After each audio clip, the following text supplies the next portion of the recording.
पूरे ड्रेस रोजा में अफरा तफरी मच चुकी है। लोग अपनी जान बचाकर भाग रहे होते हैं। तो फ्लामिंगो के स्ट्रिंग्स आपस में मिलकर बहुत ही विशाल टेंटिकल्स का रूप ले लेते हैं, जो कि देखने में किसी 9 टेल्ड बीस्ट की तरह दिख रहा था, जैसे कि हमने नारुतो में देखा था। और ऊपर से इसने अपने टेंटिकल्स के एजेस के ऊपर आर्मामेंट हाकी की कोटिंग भी कर रखी थी। और डो फ्लामिंगो का ये लुक बहुत ही ज्यादा खतरनाक दिख रहा था। इसके बाद हम हजरुद्दीन को देखते हैं। साए और बाकी सभी लोग इसके पास खड़े थे। यहाँ पर इन सभी को अपने साथियों की भी जान बचानी थी। हजरुद्दीन बहुत ही ज्यादा विशालकाय है और किसी भी नॉर्मल इंसान के लिए इसे उठाकर लेकर जाना बहुत ही ज्यादा मुश्किल था। लेकिन तभी मैंशुरी यहाँ पर आ जाती है और अपने हील फ्रूट का यूज करके यहाँ पर जितने भी अनकॉन्शियस हुए ग्लैडिएटर्स थे वो सभी लोग होश में आने लगते हैं। और यहाँ पर जोरो अपने ब्लेड के ऊपर आर्मामेंट हाकी की कोटिंग कर देता है और उस बर्ड केज को रोकने की कोशिश करता है। अरे जोरो सर जी, ये आप क्या कर रहे हैं? अपने स्वॉर्ड से इसे रोकने की कोशिश क्यों कर रहे हो? अरे ये तो बहुत ही ज्यादा मुश्किल है सर जी। अगर तुम दोनों के पास फालतू की बकवास करने का समय है तो यहाँ आकर मेरी मदद कर सकते हो। इस दुनिया में कुछ भी नामुमकिन नहीं होता। और जोरो को देखकर ये दोनों भी मोटिवेट हो जाते हैं और दोनों ही अपनी अपनी स्वॉर्ड और अपने अपने ब्रश के ऊपर आर्मामेंट हाकी की कोटिंग कर देते हैं और जोरो का साथ देने लगते हैं इस बर्ड केज को रोकने के लिए। इसके बाद हम फ्रैंकी को देखते हैं, जहाँ पर टोंटाटा किंगडम के साथ मिलकर सी प्रिज्म स्टोन से बनी इस फैक्ट्री को पुश करना शुरू कर देता है, ताकि इन सभी लोगों को बर्ड केज को थोड़ा सा और डिले करने के लिए समय मिल जाए। और इसी दौरान हम देखते हैं कि वॉयलेट रॉबिन और जोरो को फ्रैंकी की इस हरकत के बारे में बता देती है, जिसे सुनकर ये सभी लोग भी शॉक्ड हो जाते हैं। और यहाँ पर किंग्स प्लेटियो के नीचे डॉन फैमिली के मेंबर्स सिविलियंस को ऊपर चढ़ने नहीं दे रहे थे कि तभी बार्टोलोमियो यहाँ पर आ जाता है और घुमाकर एक पंच इसके सर पर मारता है। और साई, जिनजाओ, हजरुद्दीन और बाकी सभी जितने भी टफ फाइटर्स थे ये सभी लोग इनका काम तमाम कर देते हैं और सभी से बोलते हैं कि अब तुम ऊपर आ सकते हो। और मैंशुरी की पावर्स की वजह से इन सभी की हालत पहले से बेहतर हो चुकी है। पर इसी दौरान साई कहता है कि जिन भी लोगों में अभी लड़ने की ताकत बची है, जो लोग ताकतवर हैं, वो यहाँ पर हमारा साथ दे। और यहाँ पर डो फ्लामिंगो अपने टेंटिकल्स का यूज करके सभी लोगों का कत्लेआम करते हुए लूफी की तरफ आगे बढ़ रहा होता है। पर तभी इसके दिमाग में एक आइडिया आता है। स्ट्रॉ हैट लूफी, मैंने तुम्हें बहुत ज्यादा समय दे दिया, अब अगर तुम मेरे सामने नहीं आना चाहते तो मैं तुम्हें खींच कर बाहर निकाल दूंगा। और ऐसा बोलकर अपने हाथ को ऊपर उठा देता है और बर्ड केज की स्पीड को बढ़ा देता है, जिसकी वजह से बर्ड केज पहले से बहुत ज्यादा स्पीड से श्रिंक होना शुरू कर देता है। इसकी स्पीड इस हद तक बढ़ जाती है कि सेकंड्स में ही बड़ी बड़ी बिल्डिंग्स को डिस्ट्रॉय कर देता है। और ड्रेस रोजा के सभी लोग जब इस चीज को फील करते हैं तो डर के मारे रोना शुरू कर देते हैं। किंग रिकू भी इस स्पीड को देखकर शॉक्ड रह जाता है। फ्लामिंगो, प्लीज इसे रोक दो। और यहाँ पर साबो और बर्गिस के बीच में लड़ाई चल रही होती है और साबो बर्गिस को बहुत बुरे तरीके से पीट रहा था कि तभी ये भी नोटिस करता है कि बर्ड केज की स्पीड पहले से बहुत ही ज्यादा बढ़ चुकी है। लूफी, तुम्हें जल्दी करना होगा, तुम्हारे पास ज्यादा समय नहीं है। और जोरो, किनेमोन और कांचिरो ये तीनों भी बर्ड केज की बढ़ती हुई स्पीड को समझ जाते हैं और अपनी पूरी ताकत का यूज करके इस केज की स्पीड को स्लो करने में लग जाते हैं। और फ्रैंकी और टोंटाटा किंगडम के सभी लोग भी पूरी जी जान लगाकर इसे रोकने में लग जाते हैं। और बार्टोलोमियो के साथ सभी ग्लैडिएटर्स भी लूफी और बाकी सभी की मदद करने के लिए तैयार हो जाते हैं। और बर्ड केज की स्पीड बढ़ जाने की वजह से अब बस 3 मिनट बचे हैं जब ये बर्ड केज क्लोज हो जाएगा। और लूफी की हाकी रीगेन करने में अभी भी 4 मिनट बचे हुए हैं, जिसका मतलब है कि बर्ड केज के क्लोज होने में और लूफी के रिकवर होने में 1 मिनट का गैप है। और इस गैप को भरने के लिए बर्ड केज की स्पीड को कम करने के लिए जी जान से मेहनत करनी ही होगी। डो फ्लामिंगो गुस्से से कहता है, स्ट्रॉ हैट, आखिर कब तक छुपोगे? और इसके पीछे जितने भी बचे हुए ग्लैडिएटर्स थे जो कि अधमरी हालत में थे, ये सभी लोग अपने पैरों पर खड़े होकर कहते हैं, अगर आज यहाँ पर स्ट्रॉ हैट मारा जाता है तो हम में से कोई भी जिंदा नहीं बचने वाला। और सभी लोग डो फ्लामिंगो को रोकने के लिए इस पर टूट पड़ते हैं। डो फ्लामिंगो पीछे मुड़ता है, आखिर तुम लोगों को समझ क्यों नहीं आता, मुझे बस स्ट्रॉ हैट चाहिए। और अपने टेंटिकल्स का यूज करके सभी की जान ले लेता है। और यहाँ पर बार्टोलोमियो अपने बैरियर को तैयार कर देता है। हजरुद्दीन, डॉन चिंजाओ, किंग एलिजाबेलो सभी लोग मिलकर अपनी पूरी ताकत का यूज करते हैं और बर्ड केज को रोकने की पूरी कोशिश करते हैं। रॉबिन भी इन सभी की हेल्प करने में जुट जाती है। अभी 5 मिनट पहले ये सभी लोग कितनी बुरी हालत में थे, इन सभी से खड़ा तक नहीं हुआ जा रहा था। और अब देखो, रॉबिन ऊपर की तरफ देखती है और इसे आसमान से कुछ चीजें गिरती हुई नजर आती हैं। आखिर ये क्या है? रॉबिन, ये प्रिंसेस मैंशुरी के डैंडिलेक्सर्स हैं। डैंडिलेक्सर्स? आखिर ये क्या है? ये प्रिंसेस मैंशुरी के आंसू से बने होते हैं, जो कि किसी भी चोट को कुछ समय के लिए इंस्टेंटली रिकवर कर देते हैं। प्रिंसेस मैंशुरी इस वक्त पूरे ड्रेस रोजा के लोगों को अपनी एबिलिटी का यूज करके थोड़ा समय और दे रही है, ताकि थोड़ा और सरवाइव कर सके। पर ये सब कुछ बस कुछ ही मिनट के लिए है। जैसे ही ये समय गुजर जाएगा तो सभी लोग अपनी नॉर्मल फॉर्म में आ जाएंगे। और जो लोग पहले चल नहीं पा रहे थे, मैंशुरी की पावर इनमें लैंड करती है और सभी लोग बहुत ही ज्यादा स्पीड से रिकवर करना शुरू कर देते हैं और यहाँ से भागने लगते हैं। जिसके बाद रॉबिन समझ जाती है कि आखिर क्यों अभी ये सारी ग्लैडिएटर्स इतनी ज्यादा अच्छी कंडीशन में है। पर इसे डर था कि ये सब कुछ बस कुछ ही मिनट्स के लिए है। सभी के सभी बीमार मरीज भी अपने पैरों पर दौड़ना शुरू कर देते हैं। किंग रिकू भी ये सारा नजारा देख कर कहते हैं, लगता है अभी भी ड्रेस रोजा की आखिरी उम्मीद बची हुई है। और मैंशुरी अपनी पावर्स को पूरे ड्रेस रोजा में छिड़कना शुरू कर देती है। ड्रेस रोजा, प्लीज उम्मीद मत हारना। और यहाँ पर ये अनाउंसर लूफी को उठाकर भाग रहा होता है और तभी लॉ यहाँ पर आ जाता है अपनी रूम की पावर का यूज करके और इनके सामने आकर गिर जाता है। लूफी को कितना समय लगने वाला है? इसने मुझसे कहा था कि इसकी आँख 10 मिनट में रिकवर हो जाएगी। अब बस 3 मिनट और 20 सेकंड्स बचे हैं।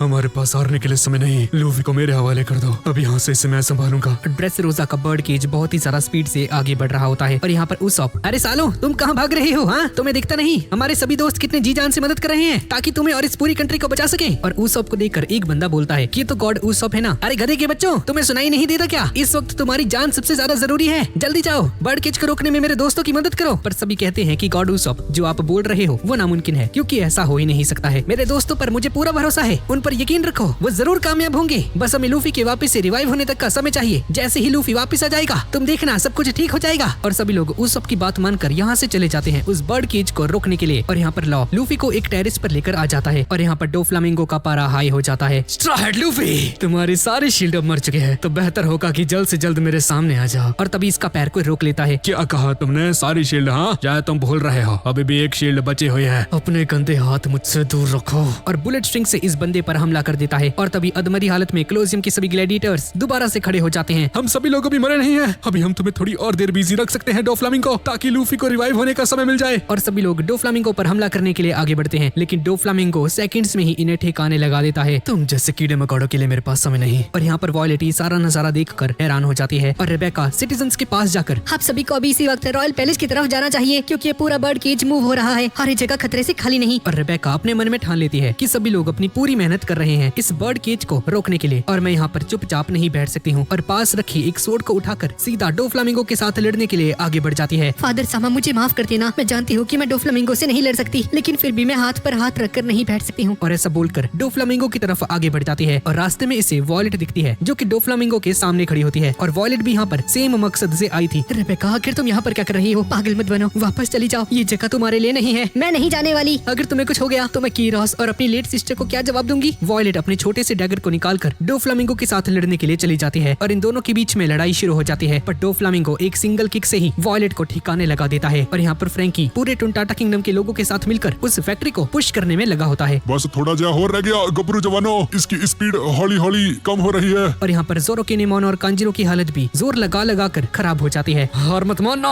हम बस थोड़ा सा दूर हैं। और तभी फूजितोरा पीछे से आ जाता है, जिसे देखकर सभी लोग पैनिक कर जाते हैं। आखिर तुम यहाँ पर क्या कर रहे हो?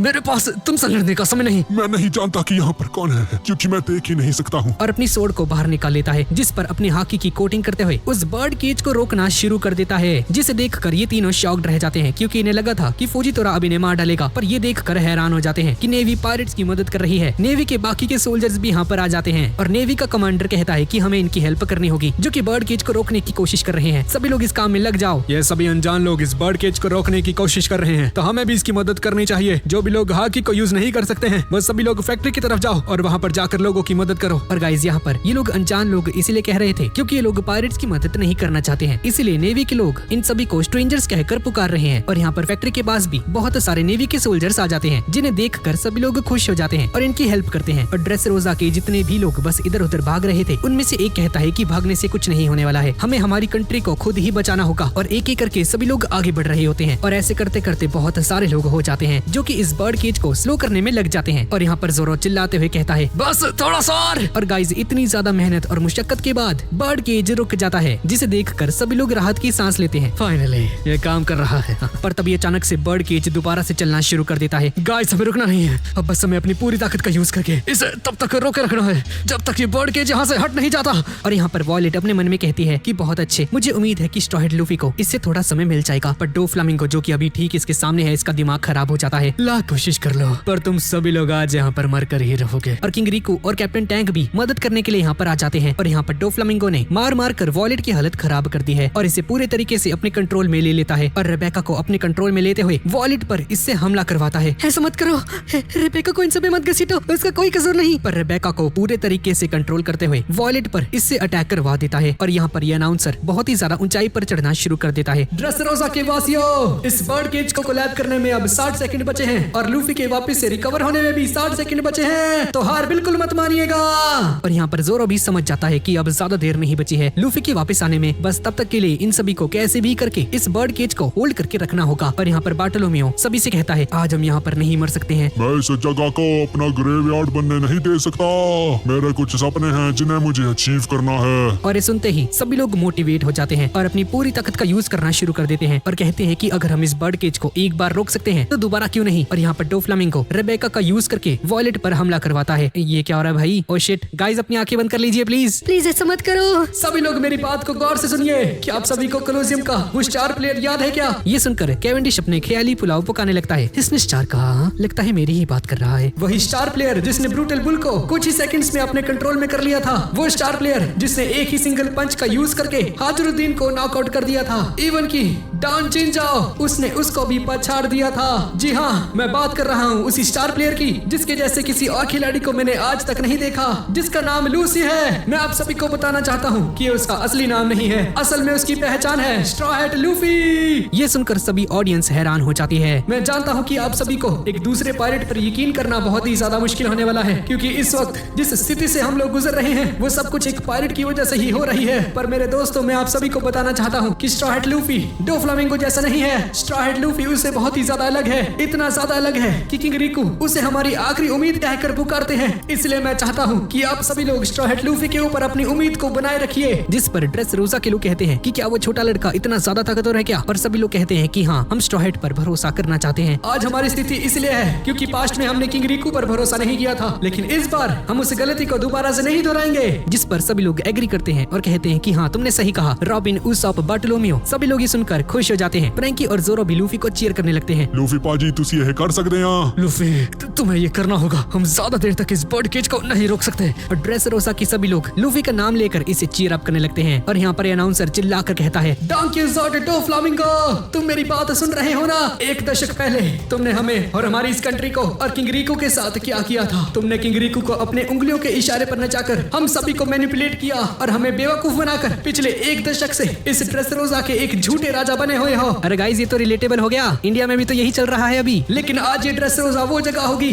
जहाँ पर तुम्हें तुम्हारे किए की सजा जरूर मिलेगी। ये सुनकर ऑडियंस में बहुत ही ज्यादा जोश आ जाता है और सभी लोग नारे लगाते हैं, डोफ्लामिंगो गद्दी छोड़। मैं जानता हूँ कि तुम मेरी बात सुन रहे हो डोफ्लामिंगो, और मुझ पर हमला करो ताकि वॉयलेट और रेबेका की जान बच सके। जी हाँ दर्शकों, हमारा वो हीरो स्ट्रॉ हैट अब बस कुछ ही देर में आने वाला है। मेरी आप सभी से रिक्वेस्ट है कि तब तक आप सबके रखिए। और सभी ग्लैडिएटर्स जो अब तक इस बर्ड केज को रोके हुए थे, ये और भी ज्यादा एक्साइटेड हो जाते हैं। लेकिन तभी हाजुरुद्दीन और बाकी के जितने भी ग्लैडिएटर्स थे, ये सभी लोग चोक करना शुरू कर देते हैं और एक के बाद एक सभी लोग बेहोश होने लगते हैं। लगता है यहाँ पर ये अनाउंसर बोलता है कि ऑल राइट गाइस, अब सिर्फ 10 सेकंड बचे हैं लूसी के वापस आने में। और मुझे पूरा यकीन है दोस्तों, वो कहीं आसपास ही हमारी आवाज को सुन पा रहा होगा। और पूरी में लगे हुए थे और इसी दौरान पूरे ऑडियंस में लूफी के नारे लगने शुरू हो जाते हैं। लूसी लूसी लूसी, कहाँ हो पाजी तुसी? लूसी। सभी लोग लगातार बिना रुके बस लूफी का नाम लेते रहते हैं। अब सिर्फ 10 सेकंड बचे होते हैं लूफी के आने में। और यहाँ पर लूफी लॉ के साथ एक बिल्डिंग की रूफटॉप पर लेटा हुआ है और लूफी को अपने नारे सुनाई देते हैं। पूरा ड्रेस रोजा, सारी की सारी ऑडियंस बस लूफी का नाम ले रही थी। अब लूसी को आने में सिर्फ 3 सेकंड बचे हैं दोस्तों। और यहाँ पर लूफी के हाथ में हलचल होना शुरू हो जाती है। ऑडियंस का क्रेज और भी ज्यादा बढ़ जाता है और लूसी के नारे पहले से बहुत ज्यादा लाउड हो जाते हैं। और लूफी की बॉडी में हलचल होते हुए देखकर लॉ भी हैरान हो जाता है। जिसके बाद लूफी खड़ा होने की कोशिश करता है और जैसे ही अनाउंसर 2 कहता है, यहाँ पर डोफ्लामिंगो अपने टेंटिकल का यूज करके इस अनाउंसर पर अटैक कर देता है, जिससे सभी लोग शॉक्ड रह जाते हैं। तुमने बहुत बोल लिया, अब अपनी बकवास को बंद करो। यहाँ पर अनाउंसर अनकॉन्शियस होकर नीचे जमीन पर गिरने लगता है। डोफ्लामिंगो,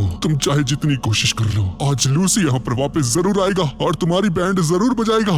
और माइक में चिल्लाते हुए कहता है कि कोई भी काउंटिंग करना बंद मत करना, हमारे हीरो तक हमारी आवाज पहुंचनी चाहिए। ऑडियंस के लोग रिवर्स काउंटिंग करना शुरू कर देते हैं और ऐसे ही 0 तक पहुंच जाते हैं। और यहाँ पर बर्ड केज पूरे तरीके से श्रिंक हो चुका था। जोरो भी अपनी लिमिट्स तक पहुंच चुका था और तभी यहाँ पर पिन ड्रॉप साइलेंस छा जाती है। सब कुछ एकदम शांत हो जाता है। लूसी यहाँ पर नहीं आता और डोफ्लामिंगो ये देखकर पागलों की तरह हंसना शुरू कर देता है। लगता है फाइनली स्ट्रॉ हैट हार गया। अब चला, बारी है स्केल को खत्म करने की। और डोफ्लामिंगो दोबारा से रेबेका को अपने कंट्रोल में ले लेता है। चलो भी अपनी प्यारी सी आंट को मौत के घाट उतार दो रेबेका। रेबेका का अपनी बॉडी पर कोई भी कंट्रोल नहीं होता है और डोफ्लामिंगो इसे पूरे तरीके से कंट्रोल करते हुए वॉयलेट पर हमला करवा देता है। रेबेका प्लीज अपनी आंखें बंद कर लो। तुम जो भी कर रही हो इसमें तुम्हारी गलती नहीं है और मैं चाहती हूँ कि तुम सब कुछ भूल जाओ। चिंता मत करना, मुझे बिल्कुल भी बुरा नहीं लगेगा। वॉयलेट रोना शुरू कर देती है और रेबेका ने स्वॉर्ड उठा ली थी और वॉयलेट पर हमला कर देती है। लेकिन तभी इसकी स्वॉर्ड टूट जाती है और ये देखकर रेबेका शॉक्ड रह जाती है। और हम देखते हैं कि लूफी ने लॉ की पावर का यूज करके वॉयलेट को अपनी जगह से स्विच कर लिया था और लूफी की जगह वॉयलेट आ जाती है। और रेबेका लूफी को देखकर बहुत ही ज्यादा इमोशनल हो जाती है। और कौन है वो, कहाँ से आया? पूरा ड्रेस रोजा लूफी का नाम लेकर चिल्लाने लगता है, बाहुबली लूसी। रॉबिन, जोरो, फ्रैंकी, उसॉप ये सभी लोग भी स्माइल करते हैं कि फाइनली इनका कैप्टन लूफी यहाँ पर आ चुका है। और यहाँ पर लूफी को देखते ही डोफ्लामिंगो के चेहरे का रंग उड़ जाता है और लूफी बहुत ही ज्यादा गुस्से भरी निगाहों से डोफ्लामिंगो को देखता है। रेबेका रोने लगती है और यहाँ पर अनाउंसर सभी को दोबारा से अनाउंस करता है कि फाइनली लूफी आ चुका है। और लूसी, मुझे तुम्हारा वादा याद है, तुमने कहा था कि तुम डोफ्लामिंगो को एक सिंगल अटैक से ही निपटा दोगे। चलो फिर अब काम पर लग जाओ।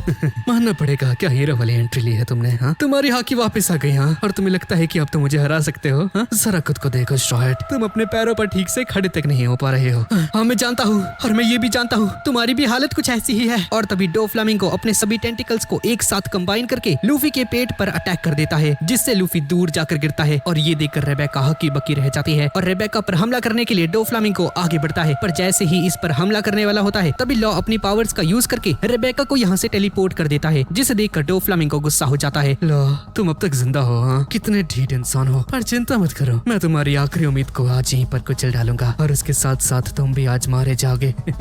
और डोफ्लामिंगो जमीन को टच करते हुए एक खतरनाक अटैक परफॉर्म कर देता है, जिससे कि पूरी जगह स्ट्रिंग्स में बदलने लगती है और उन्हीं स्ट्रिंग्स का यूज करके लूफी को पूरे तरीके से जकड़ लेता है, जिसे देखकर लूफी भी हैरान हो जाता है। और डोफ्लामिंगो 1000 स्ट्रिंग्स का यूज करके लूफी पर अटैक कर देता है। ये हमला लूफी के पेट पर लगता है, पर लूफी अपने पेट के ऊपर आर्मामेंट हॉकी की कोटिंग कर देता है और डोफ्लामिंगो अपने सभी टेंटिकल्स का यूज करके लूफी पर हमला कर देता है। पर ये अटैक इतने ज्यादा फास्ट होते हैं कि इनमें से एक टेंटिकल सीधा लूफी के पेट के अंदर जाकर घुस जाता है, जिसे देखकर वो अनाउंसर भी हैरान हो जाता है। क्या हुआ स्ट्रॉयड? मुझे तो लगा था आज तुम मुझे एक ही हमले में मारने वाले हो। हाँ, अगर कोई नॉर्मल इंसान यहाँ पर होता तो अभी तक उसका भरता बन जाता और लूफी पर एक के बाद एक खतरनाक हमले हो रहे होते हैं। ये देखकर अनाउंसर को लूफी की फिक्र होने लगती है और डोफ्लामिंगो लूफी को मार मार कर एक बहुत बड़ी चट्टान से दे मारता है और हम 200 फीट जितनी हाइट बड़े टेंटिकल्स देखते हैं और इन सभी टेंटिकल्स को एक साथ डोफ्लामिंगो लूफी के पेट में उतार देता है। इस नजारे को देखकर वॉयलेट, रेबेका, ये अनाउंसर सभी लोग उम्मीद खो बैठते हैं। ड्रेसरोसा के सभी लोग भी इस फाइट को देख रहे होते हैं और सभी लोग हैरान हो जाते हैं और सोचते हैं कि अब लूफी नहीं बचा होगा। लूफी एक गुफा में मौजूद होता है और इसकी हालत बहुत ही ज्यादा खराब लग रही थी। तभी डोफ्लामिंगो भी यहाँ पर पहुंच जाता है और अपने स्ट्रिंग्स का यूज करके लूफी को अपना पपेट बना लेता है। अब तुम मेरे वो पपेट हो स्ट्रॉयड, जिससे मैं जैसे चाहूँ जिधर चाहूँ यूज कर सकता हूँ। मेरे पास आओ, क्यों ना मैं तुम्हारे जरिए से तुम्हारे हर एक दोस्त को मरवा दूं। हाँ, जैसा मैंने किंग रिको के साथ किया था। इसमें बहुत ही ज्यादा मजा आएगा। और ये सब देखकर लूफी को बहुत ही ज्यादा गुस्सा आ जाता है और एक फ्लैशबैक को देखता है जब रेली के साथ ट्रेनिंग कर रहा था। लूफी, तुम्हारी कॉन्गन का क्या हुआ? हाँ दद्दू यार, कॉन्गन पावरफुल तो है पर उतनी ज्यादा नहीं जितनी मैं एक्सपेक्ट कर रहा था। ये बाकी सारी चीजों से बहुत ही ज्यादा लगे यार। अगर ऐसी ही बात है तो तुम्हें कुछ और ट्राई करना चाहिए है। इसके बाद हम वापस से प्रेजेंट में आ जाते हैं और लूफी अपने मन में सोचते हुए कहता है कि डोफ्लामिंगो को हराने के लिए कॉन्गन इनफ नहीं रहेगा, वरना एक ही बार में इसका काम तमाम कर देता। मेरे पास आओ स्ट्रॉयड, तुम्हारी वजह से आज ये सब कुछ हो रहा है। इंसान तो बने ही है हमारे जैसे भगवान की गुलामी करने के लिए, लेकिन तुम लोग ऐसा ही होना चाहिए था। लेकिन तुमने यहाँ पर आकर सब कुछ बिगाड़ दिया। चिंता मत करो, तुम्हारे इस आजादी वाली सोच को आज मैं यहाँ पर कुचल कर रख दूंगा। बिल्कुल चिंता मत करना। अपनी बकवास बंद करो। और जैसे जैसे बर्ड केज आगे बढ़ रहा होता है सभी की सांसें थमना शुरू हो जाती हैं और लियो रॉबिन से कहता है कि रॉबिन लैंड, अगर लूफी ने जल्दी ही कुछ नहीं किया तो मुझे लगता है कि लियो तुम चिंता मत करो, सब कुछ सही रहेगा। लियो रॉबिन की तरफ देखता है। लियो, लूफी पर यकीन रखो। और यहाँ पर लूफी डोफ्लामिंगो के बहुत ही ज्यादा करीब पहुंच चुका होता है और लूफी अपने हाथ पर आर्मामेंट हॉकी की कोटिंग करना शुरू कर देता है। अच्छा, तो तुम दोबारा से वही घटिया पुरानी टेक्निक यूज कर रहे हो। हाँ, चलो ठीक है, कर लो। मैं भी देखता हूँ कि आखिर तुम इससे क्या ही उखाड़ लेते हो। और और डोफ्लामिंगो भी हवा में जंप करते हुए ऊपर चला जाता है। स्ट्रॉयड, मैं भी देखना चाहता हूँ कि तुम मुझे कैसे एक ही सिंगल हमले से हराते हो। हाँ, आ जाओ, देखते हैं। और डोफ्लामिंगो के 6 शार्प टेंटिकल्स भी आगे बढ़ रहे होते हैं, जिसे देखकर अनाउंसर का मुंह खुला का खुला रह जाता है और साथ ही ड्रेसरोसा के सभी लोग बस ऊपर की तरफ देख रहे होते हैं। और डोफ्लामिंगो जैसे ही लूफी के पास पहुंच जाता है, तुम मुझे कभी नहीं हरा सकते स्ट्रॉयड। मैं तुम्हें बहुत ही जल्द दोबारा से अपना पपेट बना लूंगा, तुम्हें मैनिपुलेट करूंगा। मिंगो, तुम्हें बहुत ही शौक है ना लोगों को अपनी उंगलियों पर नचाने का। और हम पास्ट के उन सभी सीन्स को देखते हैं जहाँ पर डोफ्लामिंगो ने अपनी उंगलियों के इशारे पर नचाकर सभी लोगों को परेशान ठिकाने लगा दूंगा। और ऐसा बोलकर लूफी अपने अटैक को प्रिपेयर करता है और अपने हाथ को श्रिंक करना शुरू कर देता है। और डोफ्लामिंगो स्पाइडर वेब नाम के एक अटैक का यूज करके एक शील्ड को बना लेता है। और लूफी रेली के द्वारा कही गई उस बात को याद करता है जहाँ पर इसने कहा था कि अगर कॉन्गन से बात नहीं बन रही है तो तुम्हें कुछ और करना होगा लूफी। और प्रेजेंट में लूफी अपने हाथ को दोबारा से फुलाना शुरू कर देता है। आखिर ये कर क्या रहा है? और जैसे जैसे लूफी अपने जिसे ये किंग कॉन्ग नाम देता है। ठीक है, अगर तुम मरना ही चाहते हो तो मैं तुम्हें अभी जान से मार देता हूँ स्ट्रॉ हैट। और अपने 16 होडी बुलेट्स नाम की एक अटैक को परफॉर्म करता है, जिससे कि डोफ्लामिंगो के वो 6 टेंटिकल्स यहाँ पर पूरी तरीके से आर्मामेंट हाकी में कवर हो जाते हैं और तेजी से लूफी की तरफ आगे बढ़ते हैं। और लूफी भी तेजी से अपने किंग कॉन्ग अटैक का यूज करके डोफ्लामिंगो की तरफ आगे बढ़ता है और लूफी बहुत ही ज्यादा कूल तरीके से अपने किंग कॉन्ग अटैक को परफॉर्म कर देता है। और जैसे ही लूफी का पंच और वो सभी टेंटिकल्स आपस में टकराते हैं तो पूरे ड्रेस रोजा में एक अलग ही ब्लैकआउट छा जाता है, जिसे देखकर सभी की आंखें फटी की फटी रह जाती हैं। एक बहुत तगड़ी शॉक वेव भी क्रिएट होती है। इस हाकी के क्लैश की वजह से हर एक छोटा बच्चा नौजवान इस शॉक वेव को फील कर पाता है और इस कॉन्करर्स हाकी की एनर्जी को फील कर पा रहा था। दोनों एक दूसरे पर हमला करते हैं। लूफी अपनी पूरी जान लगाता है और डोफ्लामिंगो भी अपने टेंटिकल्स को पुरजोर तरीके से लूफी के जायंट फिस्ट को रोकने में लग जाता है। सभी ड्रेस रोजा खिलते ही डोफ्लामिंगो नीचे जमीन पर जाकर गिर जाता है, जिसकी वजह से आसपास की पूरी जगह हवा में उछल जाती है। आसपास का सारा मलबा, सारी बिल्डिंग्स, सब कुछ हवा में उछल जाता है, जिससे कि पता चलता है कि कितना बड़ा गड्ढा क्रिएट हो चुका होगा। लूफी के उस पंच की वजह से सभी लोग इस मलबे को देखकर यहाँ से दूर भागने लगते हैं और डोफ्लामिंगो जमीन की गहराइयों में चला जाता है। जाता रहता है, बस जाता ही रहता है, जैसे कोई ब्लैक होल के अंदर घुस रहा हो। और लॉ भी कोराज़ोन को याद करता है, जहाँ पर कोराज़ोन ने इसे कहा था कि कुछ जगह पर ऐसे भी लोग होते हैं जिन्हें की डी फैमिली के लोग कहा जाता है और ये सभी वो लोग होते हैं जो कि गॉड्स के एनिमीज होते हैं। और आज लॉ ने विटनेस कर लिया है कि कोराज़ोन की उस बात में कितना ज्यादा दम था। और लूफी अपने सिग्नेचर पोज में यहाँ पर बस खड़ा रहता है, जो कि दिखने में बहुत ही ज्यादा कमाल का लगता है। क्या बात है गाइस, हरा दिया इसने डोफ्लामिंगो को। पर रेबेका लूफी को देखकर इमोशनल हो जाती है, क्योंकि इसे और कोई काम नहीं है, यूजलेस लड़की, और उसी सीन को याद करती है जहाँ पर ये पहली बार लूफी से मिली थी। वॉलेट भी उसी सीन को याद करती है जब इसने डोफ्लामिंगो से कहा था कि अगर ये इसके फादर की जान को बख्श देता है तो हमेशा इसकी गुलाम बनकर रहेगी। और उसी सीन को भी याद करती है जब इसने पहली बार स्ट्रॉ हैट, लूफी और इसकी पूरी टीम पर भरोसा दिखाया था। और जितना भी भरोसा वॉलेट ने किंग रिको के सामने दिखाया था स्ट्रॉ हैट पायरेट्स के लिए, वो सब कुछ आज सच हो चुका है। वॉलेट बहुत ही ज्यादा इमोशनल हो जाती है और यहाँ पर लूफी दोबारा से अपनी ओरिजिनल फॉर्म में आ जाता है। और जैसे ही लूफी नीचे जमीन पर गिरने वाला होता है, तभी लॉ यहाँ पर आकर अब तक की अपनी स्टोर की हुई एनर्जी यूज करके एक बहुत बड़ा रूम तैयार कर देता है और लूफी को अपने पास टेलीपोर्ट कर लेता है। और यहाँ पर अंडरग्राउंड ट्रेड पोर्ट के अंदर डोफ्लामिंगो की बॉडी को देखते हैं, जहाँ पर डोफ्लामिंगो बेहोश होकर पड़ा हुआ है। ड्रेस रोजा के सभी लोग अभी भी हैरान होते हैं कि आखिर अभी यहाँ पर हुआ क्या। अरे क्या रिजल्ट निकला भाई? अरे वो ऊपर चढ़े हुए इंसान, क्या रिजल्ट निकला अनाउंसर?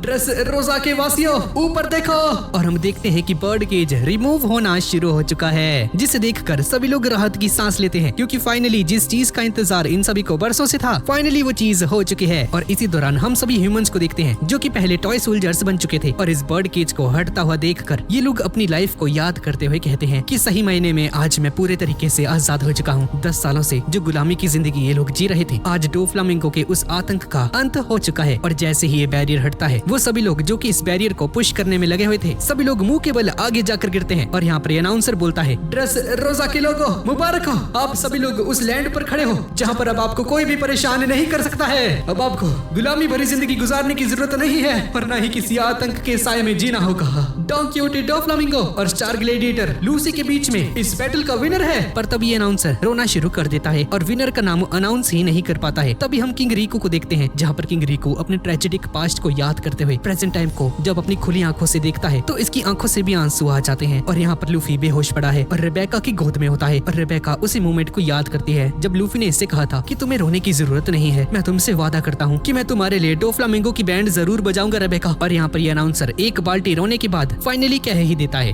तो जो विनर है उसका नाम है लूसी। ये सुनते सार ही पूरा का पूरा ड्रेस रोजा बहुत ही ज्यादा खुश हो जाता है, खुशी में झूम उठता है। और यहाँ पर फ्रैंकी भी रोना शुरू कर देता है। लूफी पाजी तुझे ये कर देता, शाबाशे शाबाशे। बार्टोलोमियो भी रो पड़ता है और ड्रेस रोजा के सभी लोग लूफी का शुक्रिया अदा करते हैं। बार्टोलोमियो, साई और बाकी सभी लोगों को भी देखते हैं। सभी लोग खुशी के मारे एक दूसरे से गले लगते हैं और एक दूसरे को कांग्रेचुलेट करते हैं। और साई बोलता है कि ये सच है, मैंने स्ट्रॉ हैट लूफी से ज्यादा ताकतवर इंसान आज तक कभी नहीं देखा है। बेबी 5 भी लूफी से बहुत ही ज्यादा इंप्रेस्ड हो जाती है। किंग एलिजाबेलो भी लूफी से इंप्रेस्ड हो जाता है, क्योंकि इसने एग्जैक्टली वही किया जैसा कि उसने वादा किया था। और यहाँ पर लियो रॉबिन लैंड का फायदा उठा रहा है। हट जा साले लियो। लियो रॉबिन को गले लगकर रोना शुरू कर देता है। वैसे गले तो नहीं लगा है। रॉबिन लैंड, लूफी लैंड सच में बहुत ही ज्यादा कमाल का है। हट जा साले।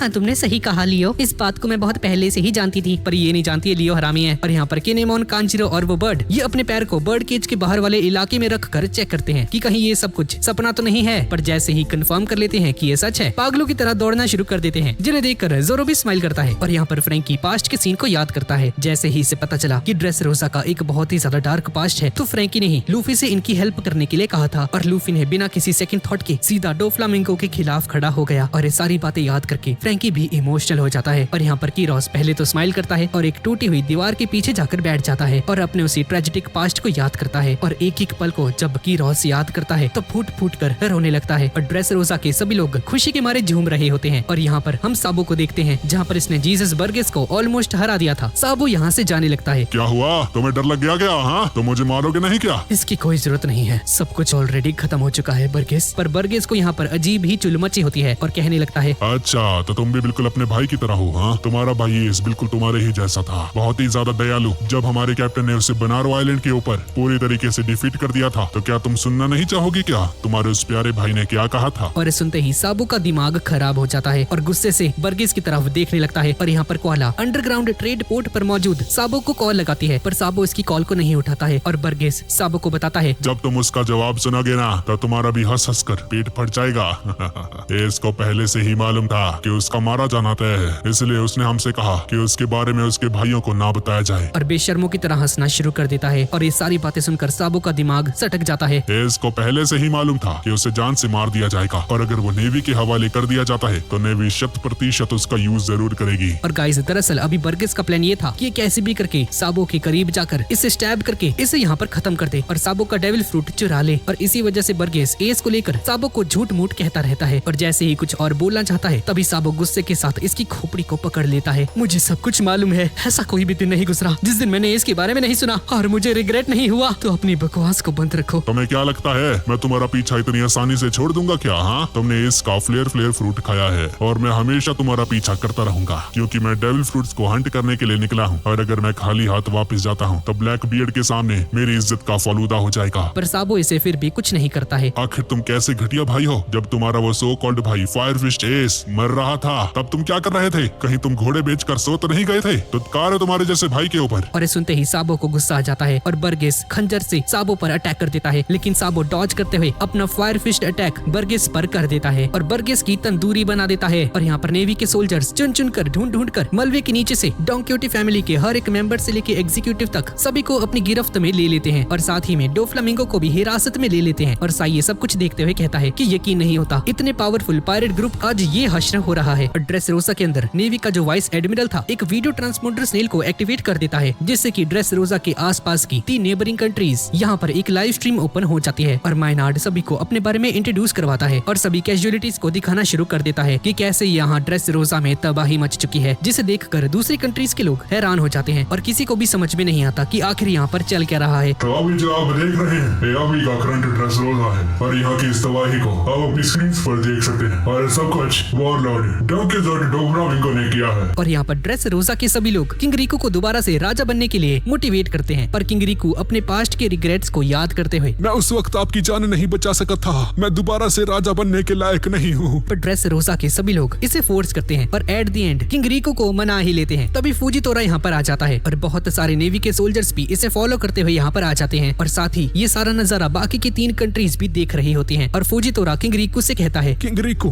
आपको इन सब की जिम्मेदारी लेने की जरूरत नहीं है। इस कंट्री के साथ जो कुछ भी हुआ और जिस हाल को अभी हम देख रहे हैं ये सब कुछ डोफ्लामिंगो ने किया है। और ये सारी बातें तीनों कंट्रीज के लोग ट्रांसपॉन्डर स्नेल के जरिए देख रहे होते हैं। डॉन क्विक्सोट डोफ्लामिंगो एक ऐसा खूंखार पायरेट जो कि पहले वॉरलॉर्ड बना, उसके बाद जबरदस्ती इस कंट्री का राजा बना। वो बस ऐसे ही नहीं बना बल्कि इसके पीछे सरकार का हाथ है। ड्रेसरोसा के सभी लोगों, ड्रेसरोसा की रॉयल फैमिली से मैं। और ऐसा कहते ही फूजितोरा किंग रिको के सामने झुकना शुरू कर देता है और साथ ही नेवी के सभी सोल्जर्स भी फूजितोरा को फॉलो करते हुए इसके सामने अपना सर झुकाकर बैठ जाते हैं। और पूरे ड्रेसरोसा के सामने फूजितोरा कहता है, मैं सरकार की तरफ से आपसे माफी मांगता हूँ किंग रिको सामा। ये नजारा देखकर सभी का मुंह खुला का खुला रह जाता है कि भाई एक नेवी का एडमिरल किंग रिको से माफी मांग रहा है। हमें बहुत ही ज्यादा अफसोस है कि अतीत में हमने आपके साथ बहुत ही बुरा बिहेव किया। तीनों कंट्रीज के लोग बहुत ही ज्यादा हैरान हो जाते हैं कि एक नेवी का एडमिरल एक राजा के सामने ऐसे घुटनों के बल झुककर माफी मांग रहा है। और बहुत सारे फोटोग्राफर्स भी इन सभी की तस्वीरें लेते हैं और इसे न्यूज़पेपर में छाप दिया जाता है। और वन पीस के आज तक के इतिहास में आज तक ऐसा कभी नहीं हुआ है कि नेवी ने किसी से ऐसे सर झुकाकर माफी मांगी हो। और पूरी दुनिया में ये न्यूज फैल जाती है कि डॉन क्विक्सोट डोफ्लामिंगो को वर्स्ट जनरेशन के 2 कैप्टन्स ने मिलकर बुरी तरह से हरा डाला है। और इसी के साथ इस सीरीज का 96th पार्ट यहीं पर खत्म हो जाता है। तो गाइज यही थी आज की वीडियो। और सॉरी गाइज वीडियो बहुत ही ज्यादा देर से आई है क्योंकि मैं कुछ पर्सनल प्रॉब्लम से गुजर रहा था। और गाइज आज की वीडियो आपको कैसी लगी, ड्रेसरोसा आर्क आपको कैसी लगी, प्लीज नीचे कमेंट्स में मुझे जरूर बताना। और और इस वीडियो का कमेंट टारगेट रखते हैं 12,000 कमेंट्स। और गाइज अगर आपने अभी तक चैनल को सब्सक्राइब नहीं किया है तो प्लीज कर दो यार। और गाइज डिस्क्रिप्शन में मैंने कुछ एनिमे प्रोडक्ट्स को भी टैग कर रखा है। सभी प्रोडक्ट्स बहुत ही ज्यादा कमाल के हैं और सभी प्रोडक्ट्स बजट में भी हैं, तो अगर आप चाहो तो उन्हें भी चेकआउट कर सकते हो। तो ठीक है गाइज, और मिलते हैं अगली वीडियो में।